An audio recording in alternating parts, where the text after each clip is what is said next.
Hello children, मैं सत्यजीत आपके लिए class 10 history chapter 1 nationalism in Europe का अगला वीडियो लेकर के आया हूँ। और आज हम जिस टॉपिक पर चर्चा करेंगे वो टॉपिक है रोमांटिसिज्म, यानी romantic imagination and the national feeling, यानी रोमांसवाद और राष्ट्रवादी भावनाएं। अब समझने की कोशिश कीजिए रोमांसवाद का अर्थ यहाँ पर क्या है। रोमांसवाद एक कल्चरल मूवमेंट था, एक सांस्कृतिक आंदोलन था जिसमें लोगों के लिए बौद्धिक चीज़ें विकसित की जा रही थी, सांस्कृतिक चीज़ें विकसित की जा रही थी, साहित्यिक चीज़ें विकसित की जा रही थी, संगीत और नृत्य से संबंधित अलग अलग चीज़ें इकट्ठा की जा रही थी और लोगों तक पहुंचाई जा रही थी। राष्ट्रवाद का संदेश सिर्फ युद्ध लड़ने और नए नए क्षेत्रों पर कब्जा करने से ही नहीं फैलता था। एक राष्ट्र को राष्ट्र बनाने के लिए लोगों के अंदर एक जैसी फीलिंग भी होनी चाहिए। आप कभी कभी ये महसूस करते होंगे कि अगर आप एक ही भाषा बोलते हैं और आप दुनिया के किसी भी एक कोने में चले जाइए और वहाँ पर आपको आपकी भाषा बोलने वाला कोई भी एक अनजान व्यक्ति मिल जाता है, तो कुछ देर के लिए ही सही, लेकिन आपको एक अच्छा कनेक्शन फील होता है उस व्यक्ति के साथ। आपको थोड़ा सा इजी फील होता है, थोड़ा रिलैक्स्ड फील करते हैं, आप ज़्यादा कंफर्टेबल महसूस करते हैं। आप भारत के किसी भी हिस्से में चले जाइए, अगर आपका पसंदीदा गाना आपकी रीजनल लैंग्वेज में है और वहाँ पर किसी फंक्शन में या किसी जगह पर वो गाना बज रहा हो, तो आपको लगेगा कि जैसे आप अपनी ही लोकेलिटी में हैं। तो भाषा का, नृत्य का, संगीत का, साहित्य का लोगों के मन पर बहुत गहरा प्रभाव पड़ता है। ये लोगों को एकजुट रखने में बहुत काम आती है। आप कभी कभी देखते होंगे कि कोई एक गाना जो आप अक्सर सुना करते हैं या बहुत सारे लोग सुना करते हैं, तो अगर वो गाना कहीं पर भी बहुत धीमी सी आवाज़ में भी चल रहा होता है तो आप उस गाने को इच्छा न होने के बावजूद भी गुनगुनाने लगते हैं। तो ये कैसे होता है? आपने बार बार उसी गाने को सुना है, महसूस किया है, आपको वो गाना अपने आप से जुड़ा हुआ लगता है। यही वजह है कि आप उस गाने को ना चाहते हुए भी गुनगुनाते हैं। तो कल्चरल मूवमेंट कहने से अर्थ क्या है हमारा? यूरोप में एक और 17वीं शताब्दी से लेकर के 18वीं शताब्दी से लेकर के 19वीं शताब्दी तक ज़्यादातर युद्धों का दौर चल रहा था। इस दौरान कई युद्ध लड़े जा रहे थे, कई संधियां हो रही थी, कई नए नए देश बनते चले जा रहे थे, कई देश नई नई टेरिटरीज हासिल करते चले जा रहे थे, तो कुछ टेरिटरीज खो भी रहे थे। लेकिन हर कोई तो युद्ध नहीं लड़ सकता। बहुत सारे ऐसे भी लोग होते हैं जो युद्ध नहीं लड़ सकते। उनका सोसाइटी में रोल एज अ सोल्जर नहीं होता, एक सैनिक के तौर पर वो समाज में काम नहीं करते। बहुत सारे ऐसे लेखक होते हैं, बहुत सारे ऐसे संगीतकार होते हैं, बहुत सारे ऐसे नर्तक होते हैं, डांस फॉर्म डेवलप करते हैं और लोगों को जोड़ने की कोशिश करते हैं। एक सर्टेन भाषा को बोलने वाले लोग एक अच्छी बॉन्डिंग महसूस करते हैं आपस में। तो यूरोप के अंदर भी लोगों के मन के अंदर ये चीज़ें डेवलप की जा रही थी। युद्ध एक ओर चल रहा था तो दूसरी ओर समाज के अंदर लोगों को एकजुट रखने के लिए भी, राष्ट्र के प्रति एक जैसी फीलिंग लाने के लिए भी, एक जैसी भाषा बोलने के लिए प्रेरित किया जाना जरूरी था।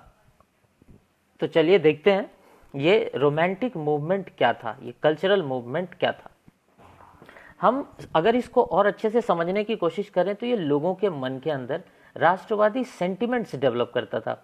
ये कहता था कि आप ये रीजन और साइंस को ही ग्लोरीफाई मत कीजिए। ये कहता था कि आप सिर्फ विज्ञान को और तर्क को ही इतना वैल्यू मत दीजिए।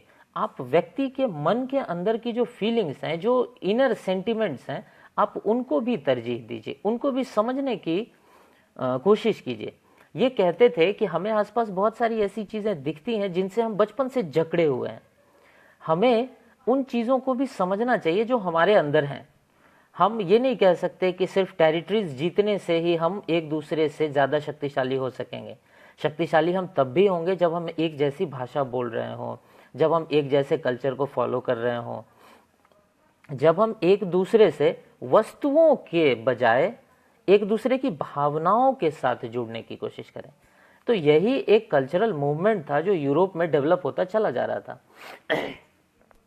एक उदाहरण के लिए हम देखते हैं कि कई जर्मन फिलोसोफर्स जिन्होंने अलग अलग विचार रखे थे, उनमें से एक प्रसिद्ध जर्मन फिलोसोफर थे जोहान गॉटफ्राइड हर्डर। इन्होंने कहा कि अगर आपको जर्मनी को जानना है तो आपको जर्मन लोगों को जानना चाहिए, है ना। और जर्मन लोगों की जो आइडेंटिटी है वो जर्मन लोकल कल्चर में मिलेगी आपको। यानी जो भी उनका गीत है, नृत्य है, संगीत है, जो भी चीज़ें वो हमेशा से अपनी सोसाइटी में प्रैक्टिस करते चले आ रहे हैं, अगर आप उन्हीं चीज़ों को समझने की कोशिश करेंगे तो आप काफ़ी हद तक जर्मनी को समझ जाएंगे। ठीक है। वो कहते थे कि हमें जो डांस फॉर्म है, चाहे वो हमारा लोकल डांस फॉर्म हो या जिसको हम प्रमोट करके नेशनल डांस फॉर्म के रूप में डेवलप करते हैं, हमें उन सब को और ज़्यादा प्रमोट करना चाहिए ताकि हम सब लोगों को आपस में जोड़ सकें, तभी हमारा नेशन बिल्डिंग का प्रोसेस जो है वो पूरा हो सके। ठीक है। इसके बाद भाषा के आधार पर अगर देखिए तो भाषा के अनुसार भी बहुत सारे लोगों को जोड़ने की कोशिश पूरे यूरोप में इस दौरान की जा रही थी। अब समझने की कोशिश कीजिए कि भाषा का महत्व क्या होता है। अगर आप किसी एक ऐसे व्यक्ति के सामने भी कोई एक सर्टेन भाषा का गीत गाना शुरू कीजिए जो वो समझता है, तो वो भी उस गीत को गाएगा। हमने उदाहरण के तौर पर अभी शुरू में बताया था आपको। तो भले ही कोई व्यक्ति पढ़ा लिखा ना हो, लेकिन अगर वो वही भाषा बोलता है जो आप भी बोलते हैं तो आप उससे कम्युनिकेट कर सकते हैं। और चूंकि पुराने ज़माने में ये तब की बातें हैं जब लिटरेसी उतनी ज़्यादा फैली नहीं थी, तो उस वक्त लोगों को एक सर्टेन भाषा की सहायता से जोड़ना बहुत आसान था, उनसे कम्युनिकेशन करना आसान था, बातचीत करना आसान था। आप एक रिक्शा वाले को कोई पेपर पर स्लिप लिख करके एड्रेस देंगे और कहेंगे कि हमें यहाँ चलना है, आप बोलेंगे नहीं, सिर्फ स्लिप देंगे और वो पढ़ के नहीं बता सकेगा कि आपने कहाँ जाना है। लेकिन अगर वही बात आप उसको बोल करके कहेंगे कि मुझे फलानी जगह जाना है, तो वो अगर आपकी भाषा समझता है तो वो आपको वहाँ लेकर के जाएगा, आपको लिख के देने की आवश्यकता नहीं है। तो उस वक्त भी यूरोप में लिटरेसी इतनी ज़्यादा नहीं थी, हर कोई पढ़ा लिखा नहीं था, लेकिन बोलते तो सभी हैं। बचपन से ही हर व्यक्ति अपनी मदर टंग जो है वो बोलना शुरू करता है, सीखना शुरू करता है। और किसी एक कंट्री में ज़्यादातर जो वहाँ की मदर टंग, जो मेजर मदर टंग है, वो बोलने वाले लोगों की संख्या ज़्यादा होती है। तो बिल्कुल ऐसे ही यूरोप में अलग अलग जगहों पर लोग अपनी अपनी मदर टंग को प्रोटेक्ट कर रहे थे, वो अपनी मातृभाषा को लोगों के बीच प्रमोट कर रहे थे। ठीक है। उदाहरण के तौर पर पोलैंड का एग्जाम्पल ले लीजिए आप। पोलैंड एक ऐसा क्षेत्र रहा जो हमेशा अलग अलग साम्राज्यों के नियंत्रण में रहा। एक देश के रूप में ये एकजुट ही नहीं हो पा रहा था, बन ही नहीं पा रहा था। 1815 में वियना की क्रांति के बाद पोलैंड के ऊपर अलग अलग साम्राज्यों का कब्जा हो गया। ऑस्ट्रिया का कब्जा हो गया, प्रशिया का कब्जा हो गया, रशिया का कब्जा हो गया। ठीक है।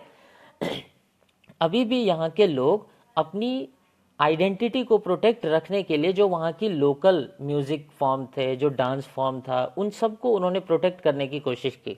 और उन्होंने ये प्रयास किया कि हम अपनी भाषा को, अपने डांस फॉर्म को जीवित रखें, ताकि हम अगर इसी भाषा का इस्तेमाल करके बाकी लोगों से कम्युनिकेशन करने की कोशिश करें तो हम सबको जोड़ सकते हैं। पोलिश भाषा को प्रमोट करना उन्होंने जारी रखा। ठीक है। कैरोल कुप्रिंस्की जैसे कई ऐसे लेखक थे, कई ऐसे फिलोसोफर्स थे जिन्होंने कहा कि हमारी जो लोकल डांस फॉर्म्स हैं, जैसे पोलोनाइज है, मजूरका है, ये कुछ लोकल डांस फॉर्म्स थे। उन्होंने इन डांस फॉर्म्स को जीवित रखने का प्रयास किया, लोगों के बीच प्रमोट करने का प्रयास किया।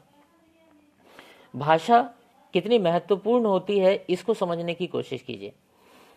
जब किसी देश के ऊपर किसी दूसरे देश का शासन हो जाता था उस जमाने में, तो जो शासक देश होता था वो शासितों के ऊपर अपनी भाषा प्रमोट करने की कोशिश करता था, फोर्स करने की कोशिश करता था, ताकि वहाँ के लोगों की अपनी पहचान खत्म हो जाए।